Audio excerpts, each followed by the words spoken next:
माध्य प्रत्यक्ष रीति से निकालना सीखे थे।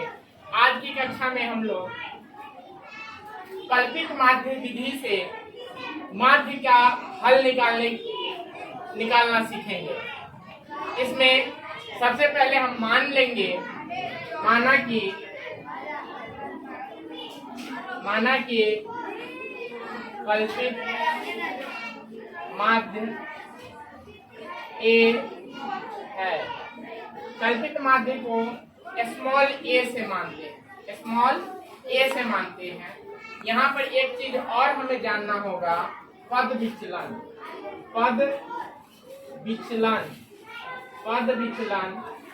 बराबर होता है वर्ग चिन्ह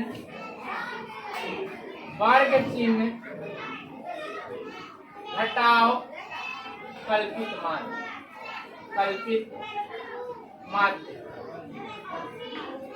यानी x माइनस ए। पद विचलन को d से लिखते हैं, d बराबर x माइनस ए हो जाएगा, d बराबर x माइनस ए।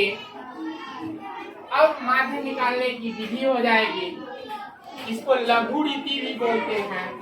कल्पित माध्य विधि या लघु रीति भी बोलते हैं। माध्य बराबर सूत्र हो जाएगा a प्लस सिग्मा FT बटे सिग्मा F। माध्य बराबर A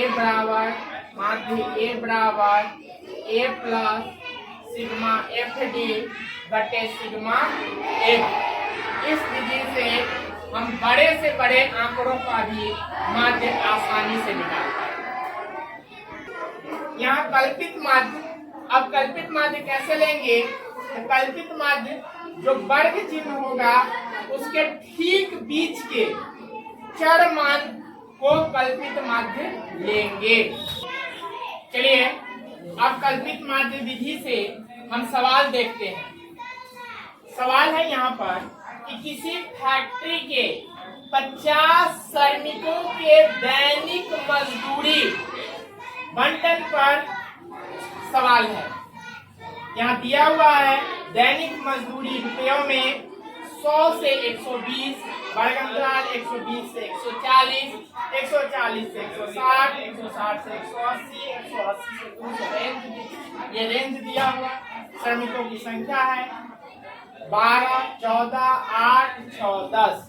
कह रहा है सवाल क्या कि कल्पित माध्य विधि का प्रयोग कर इस फैक्ट्री के श्रमिकों की माध्य दैनिक मजदूरी निकालिए। चलिए इसको हम हल करके देखते हैं। लिखेंगे सॉल्यूशन हल। सबसे पहले हम बना लेंगे, इसका चार्ट बनाएंगे। चार्ट बनाने के लिए हमें कॉलम बनाने होंगे,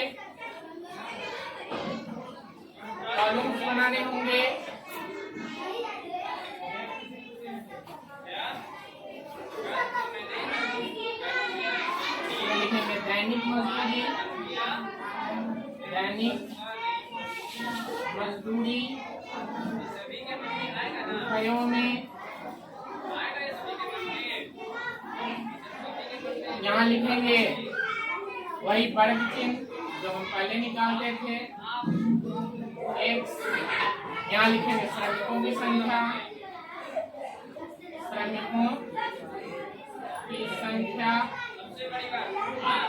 यहाँ लिखेंगे पद विचलन b बराबर x माइनस ए, और यहाँ लिखेंगे श्रमिकों की संख्या, ये f हो जाएगा f, और यहाँ लिखेंगे f गुना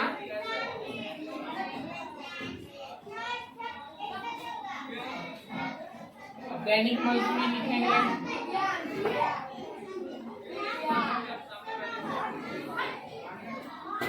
बना लेंगे।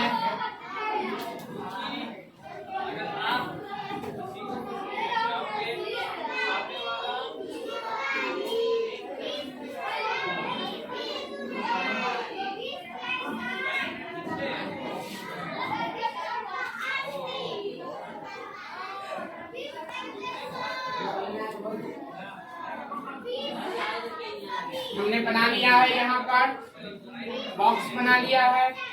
अब 100 से 120, 120 से 140, 140 से 160, 160 से 180, 180, 180 से सैनिकों की संख्या दी हुई है 12, 14, 8, 6, 10। अब पहले हम वर्ग चिन्ह निकालेंगे। पिछली कक्षा में हमने आपको बताया है वर्ग चिन्ह का फॉर्मूला। वर्ग चिन्ह का फॉर्मूला हमने बताया है। वर्ग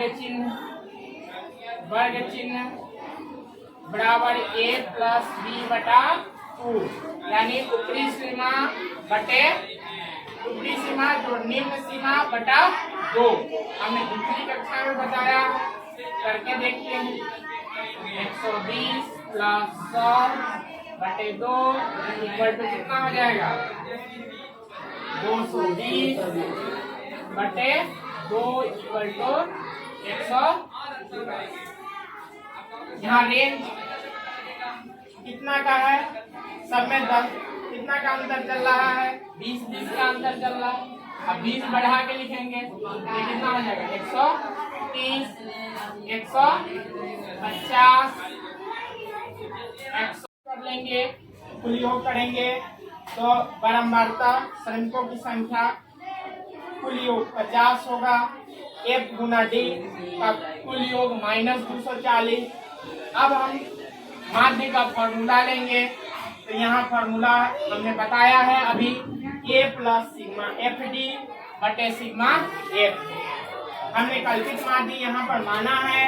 यहाँ पर कल्पित माध्य हमने लिया है 150, तो लिखेंगे 150, A की जगह पर 150 प्लस सिग्मा FD का मान -240, तो -240 बटा 50। अब हम 150, 150 ये प्लस माइनस का चिन्ह हो जाएगा, तो -240 बटा 50। सिग्मा F आया है 50। अब 50 से 240 में भाग करेंगे तो आएगा 4.8।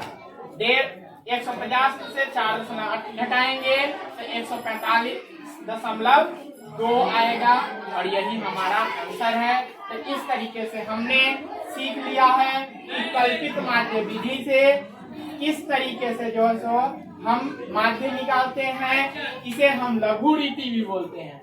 लघु रीति भी बोलते हैं। एग्जाम में, बोर्ड परीक्षा में अगर प्रश्न आ जाए कि इस तरह के प्रश्न आ जाए कि लघु रीति से जो है सो इस सवाल को हल करके आंसर निकालिए, तो हम इस विधि से निकाल सकते हैं। ये फॉर्मूला से हम निकाल सकते हैं।